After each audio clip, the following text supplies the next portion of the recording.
January 11, nagpa-check up si Nini, pinag-drive kami ni Bossing. Andito ngayon si Bossing sa Chinese restaurant, kakain daw siya.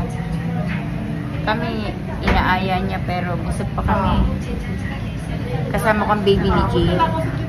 Tapos nag-order siya ng pagkain para kay Jay, take out dun sa chicken. Taiwanese chicken. Ito, si Bossing andito. Naghihintay pa siya ng order niya. Pagkatapos, iiwan na namin siya. Pupunta na kami ng garahe.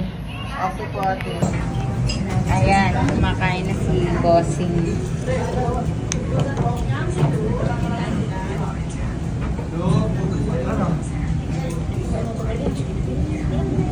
Ano ba?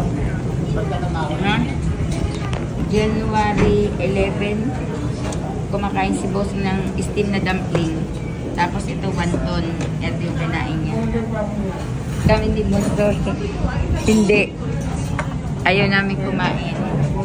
Pero magti-take out ako ng wonton kasi gagawa ko sa bahay ng noodles. Meron kasi sa bahay na noodles. Noodles akong gagawa. Kaya take out na lang. Pero may binili akong masang para kay Bossing dito.